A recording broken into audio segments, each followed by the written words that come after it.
Hello guys and welcome back to best car picks. നമ്മൾ കുറച്ചധികം കാലമായിട്ട് ഇന്ത്യയിലെ കമ്പനികൾ ബ്ലാക്ക് എഡിഷൻ അല്ലെങ്കിൽ ഡാർക്ക് എഡിഷൻ എന്നൊക്കെ പറഞ്ഞ് ബ്ലാക്ക് കളർ വണ്ടികൾ ഇറക്കുന്നത് കണ്ടിട്ടുണ്ട്. ആദ്യമായിട്ട് ട്രെൻഡ് സ്റ്റാർട്ട് ചെയ്ത ടാറ്റയായിരുന്നു.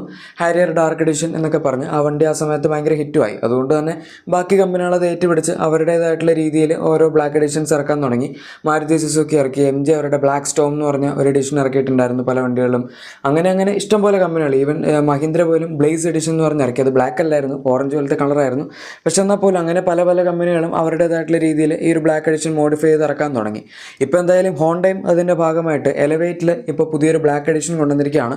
അത് രണ്ട് ടൈപ്പായിട്ടാണ് അവർ കൊണ്ടുവന്നിരിക്കുന്നത്. നമുക്കൊന്ന് നോർമൽ ബ്ലാക്ക് എഡിഷൻ ആയിട്ടാണ് കിട്ടുന്നത്, പിന്നെ വരുന്ന സിഗ്നേച്ചർ ബ്ലാക്ക് എഡിഷൻ ആണ്. ഈ വീഡിയോയിലൂടെ നമ്മൾ നോക്കാൻ പോകുന്നത് ഈ രണ്ട് വണ്ടികളുടെ വ്യത്യാസം, അതുപോലെ ഇതിൻ്റെ അകത്ത് വരുന്ന പുതിയ എന്തെങ്കിലും ഫീച്ചേഴ്സ് ഉണ്ടെങ്കിൽ അത്, അതുപോലെ പ്രൈസ് തുടങ്ങിയ കാര്യങ്ങളൊക്കെയാണ്. ആദ്യം നമുക്ക് സിഗ്നേച്ചർ ബ്ലാക്ക് എഡിഷനിൽ തന്നെ സ്റ്റാർട്ട് ചെയ്യും, കാരണം അതാണ് കുറച്ചുകൂടെ പ്രീമിയം ആയിട്ട് അവർ കൊടുക്കുന്ന ഒരു വേർഷൻ. ഇതിൻ്റെ അകത്ത് നമുക്ക് നോർമൽ എലവേറ്റ് വെച്ച് കമ്പയർ ചെയ്യുമ്പോൾ ആദ്യം തന്നെ മെയിൻ ഡിഫറൻസ് പറയാൻ പറ്റുന്നതിൻ്റെ പെയിൻറ്റ് സ്കീമിലാണ്. ക്രിസ്റ്റൽ ബ്ലാക്ക് പേൾ എന്നാണ് ഈ കളർ അറിയപ്പെടുന്നത്. രണ്ട് വേരിയൻസിലും, ബ്ലാക്ക് ആയാലും അതുപോലെ സിഗ്നേച്ചർ ബ്ലാക്ക് ആയാലും രണ്ടിലും ഈ കളർ തന്നെയാണ് അവർ ഉപയോഗിക്കുന്നത്. പിന്നെ ഗ്രില്ലൊക്കെ നമുക്ക് നേരത്തെ ബ്ലാക്ക് ആയിട്ട് തന്നെയാണ് കിട്ടിയിരുന്നത്. ടോപ്പ് പോർഷനിൽ ഉണ്ടായിരുന്ന കുറച്ച് സിൽവർ ആക്സൻസും പിന്നെ ക്രോം എല്ലാം തന്നെ അവർ ഇതിൻ്റെ അകത്ത് മൊത്തമായിട്ട് എലിമിനേറ്റ് ചെയ്തിട്ടുണ്ട്. ബാക്കി നമ്മുടെ ഹെഡ് ലാംപ്സ് ഒക്കെ സെയിം ഡിസൈനിൽ തന്നെയാണ് വരുന്നത്. DRLs, projector head lamps, LED ആണ് തുടങ്ങിയ കാര്യങ്ങളൊക്കെ ഉണ്ട്. അതുപോലെ തന്നെ താഴത്ത് നമുക്ക് LED ഫോഗ് ലാംപ്സ് കിട്ടുന്നുണ്ട്. ഹൗസിങ്ങും സംഭവങ്ങളെല്ലാം സെയിം ആണ്. ഒരു വ്യത്യാസം വരുന്ന സിഗ്നേച്ചർ ബ്ലാക്ക് എഡിഷനിൽ നമുക്ക് താഴെ കൊടുത്തിരിക്കുന്ന സ്കിഡ് പ്ലേറ്റ്സ്, അതുപോലെ തന്നെ ഇതിന് മുന്നേ സിൽവറിൽ ഉണ്ടായിരുന്ന സാധനങ്ങളെല്ലാം അവർ ബ്ലാക്ക് ആക്കിയിട്ടുണ്ട് എന്നുള്ളതാണ്. അത് ഈവൻ സൈഡ് പ്രൊഫൈൽ നോക്കുകയാണെങ്കിലും ഡോറിൻ്റെ താഴത്ത് കൊടുത്തിരിക്കുന്ന ആ ഒരു ക്ലാഡിങ് നമുക്ക് നോർമൽ വണ്ടിയിൽ സിൽവർ ആയിരുന്നു കിട്ടിക്കൊണ്ടിരുന്നത്. ഇതിൻ്റെ അകത്ത് പക്ഷേ അവരത് ബ്ലാക്ക് ആക്കിയിട്ടുണ്ട്. അതുപോലെ ഈവൻ റൂഫ് റെയിൽസ് വരെ ഇതിനകത്ത് ഒരു ബ്ലാക്ക് ആക്കി തന്നെയാണ് കൊടുക്കുന്നത്. ബാക്കി സാധനങ്ങളൊന്നും വലിയ വ്യത്യാസമില്ല. നമുക്ക് സൈഡിൽ ഇതിനകത്തൊരു ബാഡ്ജിങ് കൂടെ അഡീഷണൽ കിട്ടുന്നുണ്ടെന്നുള്ളൂ. അത് ഞാൻ പിന്നെ കാണിച്ചു തരാം, നമ്മുടെ രണ്ട് വേരിയൻസിലായിരുന്ന കറക്റ്റായിട്ടുള്ള ബാഡ്ജിങ് എന്തൊക്കെയാണെന്നുള്ളത്. ഇതിനൊക്കെ പുറമെ ചേഞ്ച് വരുന്നൊരു കാര്യം അലോയ് വീൽസിലാണ്. പക്ഷേ അതിൽ ഡിസൈൻ ആക്ച്വലി വലിയ വ്യത്യാസമൊന്നുമില്ല. നമുക്ക് നോർമൽ എലവേറ്റിൽ കിട്ടുന്ന അതേ 17 ഇഞ്ച് അലോയ് വീൽസ് തന്നെയാണ് ഇതിൻ്റെ അകത്ത് കിട്ടുന്നത്. മൾട്ടി സ്പോക്ക് വീൽസ് ആണ്. പക്ഷേ അത് നോർമൽ വണ്ടിയിൽ നമുക്കൊരു ഡ്യുവൽ ടോൺ അല്ലെങ്കിൽ ഒരു ഡയമണ്ട് കട്ട് ഫിനിഷിൽ കിട്ടുമായിരുന്നെങ്കിൽ ഇതിലേക്ക് വരുമ്പോഴേക്കും അവരത് ഫുള്ള് ബ്ലാക്ക് ഔട്ട് ചെയ്തിട്ടുണ്ട്. ബ്ലാക്ക് എഡിഷൻ പൊതുവെ കമ്പനികളൊക്കെ ചെയ്യുന്ന പോലെ തന്നെ ആ ഒരു ഫുൾ ബ്ലാക്ക് തീമിലുള്ള അലോയ്സ് ആണ് ഇതിൻ്റെ ഒരു ബ്ലാക്ക് കളർ പെയിൻറ്റ് സ്കീമിൻ്റെ കൂടെ ഒരു മാച്ച് ചെയ്യാനായിട്ട് കൊടുത്തിരിക്കുന്നത്. നല്ലൊരു കാര്യമാണ്. ഇനി നമുക്ക് നോർമൽ ബ്ലാക്ക് എഡിഷൻ എന്തൊക്കെയാണ് കിട്ടുന്നത് നോക്കാം. ഇതിൻ്റെ അകത്ത് അവർ ഒരുപാട് ക്രോമോ അല്ലെങ്കിൽ സിൽവർ ആക്സൻസ് ഒന്നും എലിമിനേറ്റ് ചെയ്തിട്ടില്ല. താഴത്ത് വരുന്ന സ്കിഡ് പ്ലേറ്റ്സ്, അതുപോലെ ഡോറിൻ്റെ താഴത്ത് വരുന്ന ക്ലാഡിംഗ് എല്ലാം തന്നെ നമുക്ക് ഇതിൻ്റെ അകത്ത് സിൽവർ ഫിനിഷിൽ കിട്ടുന്നുണ്ട്. ഹെഡ്ലൈറ്റ്സ് നമ്മൾ കണക്ട് ചെയ്യുന്ന നോർമൽ എലവേറ്റിലുള്ള പോലത്തെ ഒരു കണക്ഷൻ റോഡ് വരുന്നുണ്ട്.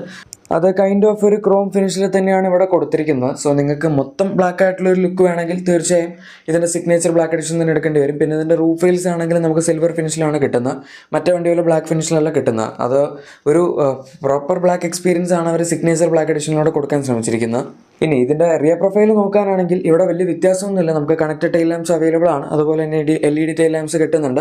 ആകപ്പാടെ വ്യത്യാസം വരുന്ന താഴത്തെ ഒരു സിൽവർ സ്കിഡ് പ്ലേറ്റ്സിൻ്റെ കാര്യത്തിലാണ്. സിഗ്നേച്ചർ ആണെങ്കിൽ നമുക്ക് അത് ബ്ലാക്ക് ആയിട്ട് കിട്ടും. അതെല്ലാം നോർമൽ ആണെങ്കിൽ അവിടെ നമുക്ക് സിൽവർ ഫിനിഷിലായിരിക്കും കിട്ടുന്നത് എന്ന് മാത്രം. ബാക്കി സാധനങ്ങളെല്ലാം ഡിസൈനിൽ അങ്ങനെ എക്സാക്ട്ലി സെയിം ആണ്, പ്രത്യേകിച്ച് വ്യത്യാസമൊന്നും പറയാനില്ല. ഇനി സിഗ്നേച്ചർ എഡിഷൻ ആണ് എടുക്കുന്നതെങ്കിൽ നമുക്ക് ആ ബാക്കിൽ എലവേറ്റിൻ്റെ താഴത്തായിട്ട് ഒരു സിഗ്നേച്ചർ എഡിഷൻ്റെ ബാഡ്ജിങ് വരും. അതുപോലെ തന്നെ സൈഡിൽ ഫെൻഡറിലും നമുക്ക് സിഗ്നേച്ചർ എഡിഷൻ്റെ ബാഡ്ജിങ് വരും. ഈ സൈഡിൽ ഫെൻഡറിലുള്ള ബാഡ്ജിങ് സിഗ്നേച്ചർ എഡിഷനിൽ മാത്രമേ കിട്ടുള്ളൂ, നോർമൽ ബ്ലാക്ക് എഡിഷനിൽ കിട്ടില്ല. പക്ഷേ അതേസമയം നിങ്ങൾ നോർമൽ ബ്ലാക്ക് എഡിഷൻ എടുക്കുകയാണെങ്കിൽ നമുക്ക് എലവേറ്റിൻ്റെ താഴത്തായിട്ട് ബ്ലാക്ക് എഡിഷൻ എന്ന് പറയുന്ന ഒരു അഡീഷണൽ ബാഡ്ജിങ് ആയിരിക്കും അവിടെ കിട്ടുന്നത്. ഫെൻഡറിൽ ഉണ്ടാവില്ല എന്നുള്ളൂ, ബാക്കിൽ തീർച്ചയായും ആ ഒരു ബാഡ്ജിങ് അവർ കൊടുത്തിട്ടുണ്ട്. പിന്നെ ടാറ്റയൊക്കെ ചെയ്യുന്ന പോലെ ബാക്കിൽ നമ്മുടെ വണ്ടിയുടെ റൈറ്റിങ്ങും അതുപോലെ ലോഗോയും ഒന്നും അവർ ബ്ലാക്ക് ആക്കിയിട്ടില്ല. ടാറ്റ ലോഗോ ബ്ലാക്ക് ആക്കാറില്ല, പക്ഷേ വണ്ടിയുടെ റൈറ്റിംഗ് ഒക്കെ അവർ മിക്കവാറും ബ്ലാക്കിലാക്കാറുണ്ട്, ക്രോം മാറ്റിയിട്ട്. പക്ഷേ ഇവരതൊക്കെ ക്രോമിൽ തന്നെയാണ് കൊടുത്തിരിക്കുന്നത്. ഐവിടെക്, എലവേറ്റ്, അതുപോലെ ഹോണ്ടയുടെ ലോഗോ സംഭവങ്ങളെല്ലാം ക്രോമാണ്. ഇനി ഇതിൻ്റെ ഇൻറ്റീരിയറിലേക്ക് വരികയാണെങ്കിൽ ഇവിടെ നമുക്ക് പറയാൻ ഡിസൈനിൻ്റെ കാര്യത്തിൽ ചെറിയ വ്യത്യാസങ്ങളാണ് മെയിനായിട്ടുള്ളത്. ഒന്നാമത്തെ കാര്യം, ഇതിൻ്റെ ഡാഷ്ബോർഡ് അവർ കംപ്ലീറ്റ്ലി ബ്ലാക്ക് ആക്കിയിട്ടുണ്ട്. തീർച്ചയായും അത് എക്സ്പെക്റ്റഡ് ആണ്. പിന്നെ കുറച്ച് സോഫ്റ്റ് പോർഷൻസ് ഒക്കെ നമുക്ക് ഇതിൻ്റെ അകത്ത് കിട്ടുന്നുണ്ടായിരുന്നു, അത് ബ്ലാക്ക് ആക്കിയിട്ടുണ്ട്. അതുപോലെ സെൻറ്ററിൽ വരുന്ന AC വെൻസ് ഒക്കെ കണക്ട് ചെയ്യുന്ന ഒരു ഫേക്ക് വുഡ് പോലത്തെ ട്രിം നോർമൽ എലവേറ്റിൽ നമുക്ക് കിട്ടുന്നുണ്ടായിരുന്നു. അത് ഇവർ മാറ്റി ഒരു ഗ്ലോസി ബ്ലാക്ക് പാനൽ ആക്കിയിട്ടുണ്ട്. ആക്ച്വലി ഇത് കാണാൻ കുറച്ചുകൂടി നന്നായിട്ടുണ്ട്. ആ വുഡൻ ട്രിമ്മൊക്കെ അവർ ഇന്നത്തെ കാലത്ത് കൊടുക്കുമ്പോൾ നമുക്കൊരു ഇത്തിരി ഔട്ട്ഡേറ്റഡ് പോലത്തെ ഫീൽ വരുമായിരുന്നു. പക്ഷേ ഈ വണ്ടിയിൽ എന്തായാലും അങ്ങനെ ഒരു ഫീൽ കൊടുത്തിട്ടില്ല. എനിക്ക് ആകപ്പാടെ തോന്നിയത് AC വെൻസിന് ചുറ്റും കൂടെ ഒരു ഗ്ലോസി ബ്ലാക്ക് ഫിനിഷ് കൊടുത്തിരുന്നെങ്കിൽ കുറച്ചും കൂടി ഒരു പ്രീമിയം ഫിനിഷ് കിട്ടിയാനേ എന്നുള്ളതാണ്. അതല്ലാതെ വേറെ കുഴപ്പമൊന്നുമില്ല. നമുക്ക് ഇതിൻ്റെ അത് 7 കളേഴ്സ് വരുന്ന ആംബിയൻ ലൈറ്റിങ്ങിൻ്റെ ഓപ്ഷൻ കിട്ടുന്നുണ്ട്. പിന്നെ ബാക്കി ഫീച്ചേഴ്സൊക്കെ സെയിം ആണ്. ക്രൂസ് കൺട്രോൾ ആയിക്കോട്ടെ, 10.25 ഇഞ്ച് സൈസ് വരുന്ന ഇൻഫോടൈം സിസ്റ്റം ആയിക്കോട്ടെ, Android auto, apple CarPlay, normal സൈസിലുള്ള ഇലക്ട്രിക് സൺറൂഫ്, പിന്നെ വയർലെസ് ചാർജർ, ഓട്ടോമാറ്റിക് AC തുടങ്ങിയ സംഭവങ്ങളെല്ലാം തന്നെ ഇതിനകത്ത് അവൈലബിൾ ആണ്. ഓട്ടോ ഡിമിംഗ് എയർ വ്യൂംസ് കിട്ടുന്നുണ്ട്. അപ്പോൾ അങ്ങനെ നോർമൽ വണ്ടിയിലുള്ള ഫീച്ചേഴ്സ് തന്നെയാണ് ഇതിൻ്റെ അകത്തും കൊടുത്തിരിക്കുന്നത്. അങ്ങനെ എക്സ്ട്രാ ഓർഡിനറി ആയിട്ട് അവർ പ്രത്യേകിച്ച് കൂടുതലൊന്നും കൊടുത്തിട്ടില്ല. ടാറ്റയ്ക്ക് ആണെങ്കിൽ അവർ ഈ പുതിയ എഡിഷൻ ഇറക്കുന്ന തന്നെ എന്തെങ്കിലും ചെറിയ ഫീച്ചേഴ്സൊക്കെ ഇൻട്രൊഡ്യൂസ് ചെയ്യാനായിട്ടാണല്ലോ. പക്ഷേ ഇവർക്ക് അങ്ങനത്തെ വലിയ പുതിയ ഫീച്ചേഴ്സിൻ്റെ അഡീഷനൊന്നും ഇല്ല. ഇവരാകപ്പാട് ഇതിനകത്ത് മെയിനായിട്ട് കൊടുക്കേണ്ടത് വെന്റിലേറ്റഡ് സീറ്റ്സ് ആണ്. ഇപ്പോൾ അത് ഡീലറിൻ്റെ ഒരു അഡീഷൻ പോലെയാണ് ചെയ്യുന്നത്. പക്ഷേ ഞാനത് എക്സ്പീരിയൻസ് ചെയ്ത് നോക്കിയപ്പോൾ എനിക്കത് ഇഷ്ടപ്പെട്ടില്ല. കാരണം അതൊരു അഡീഷണൽ ആക്സസറി പോലെ തന്നെ തോന്നും. അല്ലാതെ സീറ്റിൽ ഇൻബിൽട്ട് ആയിട്ട് വരുന്ന പോലെ നമുക്ക് ഫീൽ ചെയ്യില്ല. പിന്നെ ഇതിൻ്റെ അകത്ത് കൊടുക്കാൻ പറ്റുന്ന 360° ക്യാമറയാണ്. ആകപ്പാട് ലെഫ്റ്റ് സൈഡിൽ വരുന്ന ലൈൻ വാച്ച് ക്യാമറ മാത്രമേ ഇപ്പോൾ കിട്ടുന്നുള്ളൂ. അതിൽ നിന്നൊരു അപ്ഗ്രേഡ് പോലെ തീർച്ചയായും ചെയ്യാവുന്ന ഒരു സംഭവമാണ് 360° ക്യാമറ.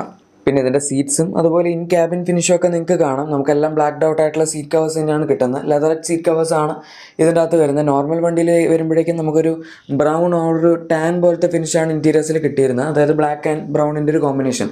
ഡാഷ്ബോർഡിലും അത് തന്നെയായിരുന്നു. സീറ്റ്സിൻ്റെ ഫിനിഷും ഏകദേശം ആ ഒരു കളറിലാണ് വന്നിരുന്നത്. പക്ഷേ ഇതിൻ്റെ അകത്തേക്ക് വരുമ്പോൾ മൊത്തം ബ്ലാക്ക് ആക്കിയിട്ടുണ്ട്. അതുപോലെ ഡോറിനകത്തും നമുക്ക് ആ ഒരു ആംബിയൻ ലൈറ്റിങ്ങിന് ഫിനിഷ് അവൈലബിൾ ആണ്. അതുകൊണ്ട് അത് കുറച്ച് പ്രീമിയം ലുക്ക് അഡീഷണൽ ആയിട്ട് തരുന്നുണ്ട്. പിന്നെ അവർ ഡോർ പാഡ്സിൽ കൊടുത്തിരിക്കുന്ന ആ ഒരു സോഫ്റ്റ് ടച്ച് മെറ്റീരിയൽ എല്ലാം തന്നെ ബ്ലാക്ക് ആക്കിയിട്ടുണ്ട്. അതിലും വേറെ കോംപ്രമൈസ് ഒന്നും വരുത്തിയിട്ടില്ല.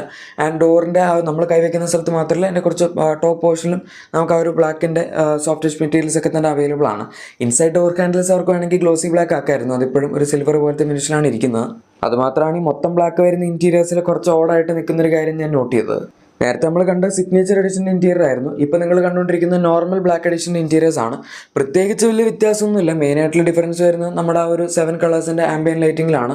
ബാക്കി ഫീച്ചേഴ്സൊക്കെ സെയിം ആണ്. ആൻഡ് ഫുൾ ബ്ലാക്ക് ഫിനിഷിൽ തന്നെയാണ് നമുക്കിതിൻ്റെ ക്യാബിൻ കിട്ടുന്നത്. ഓർ ഇൻറ്റീരിയേഴ്സിൻ്റെ ഒരു ഡിസൈൻ കളർ തീം വന്നിരിക്കുന്നത്. അതുകൊണ്ട് നിങ്ങൾ ബ്ലാക്ക് കളർ ഇൻറ്റീരിയർ കിട്ടാനായിട്ട് എടുക്കുകയാണെങ്കിൽ ഇതെടുത്താലും ധാരാളം മതി. കൂടുതൽ ആൾക്കാർ ഈ ബ്ലാക്ക് കളർ പ്രിഫർ ചെയ്യുന്നത് വണ്ടി പെട്ടെന്ന് ചെളിയാവില്ല. അതായത് എക്സ്റ്റീരിയർ അല്ല, എക്സ്റ്റീരിയർ മെയിൻറ്റെയിൻ ചെയ്യാൻ കുറച്ചുകൂടെ പാടാണ് ബ്ലാക്ക്. പക്ഷേ ഇൻറ്റീരിയർ നമുക്ക് കുറച്ചുകൂടി നീറ്റായിട്ടൊക്കെ മെയിൻറ്റെയിൻ ചെയ്യാൻ നല്ലത് ബ്ലാക്ക് ആണ്, വൈറ്റോ അല്ലെങ്കിൽ വേറെ ഏതെങ്കിലും കളർ വെച്ച് കമ്പയർ ചെയ്യുമ്പോൾ.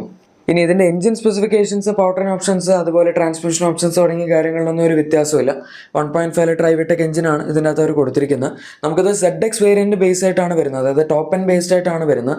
അതുകൊണ്ട് തന്നെ ഒരു മാനുവൽ ഓട്ടോമാറ്റിക് രണ്ടും കൊടുത്തിട്ടുണ്ട്. 6 സ്പീഡ് മാനുവലും അതുപോലെ 7 സ്റ്റെപ്പ് CVT ഓട്ടോമാറ്റിക് ട്രാൻസ്മിഷനുമാണ് നമുക്ക് ഇതിൻ്റെ അകത്ത് കിട്ടുന്നത്. ഇനി പ്രൈസ് നോക്കാനാണെങ്കിൽ ഒരുപാട് പ്രൈസ് ഹൈക്ക് അവർ വരുത്തിയിട്ടില്ല. നമ്മൾ നോർമൽ ബ്ലാക്ക് എഡിഷൻ എടുക്കുകയാണെങ്കിൽ ജസ്റ്റ് 10,000 രൂപ മാത്രമാണ് ഇതിൻ്റെ റെഗുലർ പ്രൈസ് വെച്ച് കമ്പയർ ചെയ്യുമ്പോൾ അഡീഷണൽ ആയിട്ട് കൊടുക്കേണ്ടത്. അതായത് 15.41 lakhs ആണ് ZX മാനുവലിൻ്റെ നോർമൽ പ്രൈസ്. ബ്ലാക്ക് എഡിഷനിലേക്ക് വരുമ്പോഴേക്കും 15.51 ആകും. ഓൺ റോഡ് വരുമ്പോൾ ഒരു 13,000 to 14,000 അഡീഷണൽ നമുക്ക് എമൗണ്ട് പ്രതീക്ഷിച്ച് പോകാം. ഓട്ടോമാറ്റിക് ആണെങ്കിലും അതേപോലെ 10,000 rupees അഡീഷണൽ എമൗണ്ട് മാത്രമേ വരുന്നുള്ളൂ. 16.73 lakhs ആണ് എക്സ്ഷോറൂം പ്രൈസ് വരുന്നത്. ഇനി സിഗ്നേച്ചർ ബ്ലാക്ക് എഡിഷനിലേക്ക് വരികയാണെങ്കിൽ നമ്മൾ നോർമൽ വണ്ടി വെച്ച് കമ്പയർ ചെയ്യുമ്പോൾ അവിടെ 30,000 rupees ആണ് നിങ്ങൾ അഡീഷണൽ ആയിട്ട് കൊടുക്കേണ്ടി വരുന്നത്. സാധാരണ ബ്ലാക്ക് എഡിഷൻ വെച്ച് കമ്പയർ ചെയ്യുകയാണെങ്കിൽ 20,000 രൂപയും നമ്മൾ സിഗ്നേച്ചർ എഡിഷൻ കിട്ടാനായിട്ട് അഡീഷണൽ കൊടുക്കേണ്ടി വരുന്നുണ്ട്. 15.71 lakhs ആണ് മാനുവലിൻ്റെ എക്സ്ഷോറൂം പ്രൈസ്. 16.93 lakhs ആണ് സിഗ്നേച്ചർ എഡിഷൻ്റെ ഓട്ടോമാറ്റിക്കിൻ്റെ എക്സ്ഷോറൂം പ്രൈസ് വരുന്നത്. ഇതിൽ നിന്ന് നിങ്ങളുടെ ഒരു ഇഷ്ടം അനുസരിച്ച് നിങ്ങൾക്ക് വേണമെങ്കിൽ ചൂസ് ചെയ്യാം. ജസ്റ്റ് ഇൻറ്റീരിയർ കളർ തീം അകത്ത് മാത്രം കിട്ടിയാൽ മതി എന്നുണ്ടെങ്കിൽ നമുക്ക് നോർമൽ ബ്ലാക്ക് എഡിഷനായിട്ട് മുന്നോട്ട് പോകാം. അതല്ല എക്സ്റ്റീരിയർ മൊത്തം ബ്ലാക്ക് ആയിട്ട് കിട്ടണമെന്നുണ്ടെങ്കിലാണ് നിങ്ങൾ സിഗ്നേച്ചർ ബ്ലാക്ക് എഡിഷൻ ചൂസ് ചെയ്യേണ്ടത്. എൻ്റെ ഒരു അഭിപ്രായം പറയാനാണെങ്കിൽ പ്രൈസിങ്ങിൻ്റെ കാര്യത്തിൽ നമുക്ക് കുറ്റം പറയാൻ പറ്റില്ല. ചില കമ്പനികൾക്ക് ഭയങ്കര എക്സ്പെൻസീവ് ആയിട്ട് ബ്ലാക്ക് എഡിഷൻ വേരിയൻസ് പ്രൈസ് ചെയ്യാറുണ്ട്. ഹോണ്ട എന്തായാലും അങ്ങനത്തെ ഒരു മണ്ടത്തരം കാണിച്ചിട്ടില്ല. ഇനിയിപ്പം ഈ വണ്ടിയെ പറ്റിയുള്ള നിങ്ങളുടെ അഭിപ്രായം താഴെ കമൻസിൽ പറയാം. അതുപോലെ നിങ്ങളുടെ വണ്ടിക്ക് എന്തെങ്കിലും ആക്സസറീസോ ക്ലീനിങ് പ്രൊഡക്ട്സോ ഒക്കെ വേണമെങ്കിൽ നമ്മുടെ ചാനൽ പ്രൊഡക്ട്സോ ഡിസ്ക്രിപ്ഷൻ തീർച്ചയായും ചെക്കൗട്ട് ചെയ്യാം. വീഡിയോ ഇഷ്ടപ്പെട്ടെങ്കിൽ ലൈക്കും സബ്സ്ക്രൈബും ഷെയറൊക്കെ ചെയ്തേക്കാം. നമുക്ക് മറ്റൊരു വീഡിയോയിൽ കാണാം. Thank you for watching my video and good bye.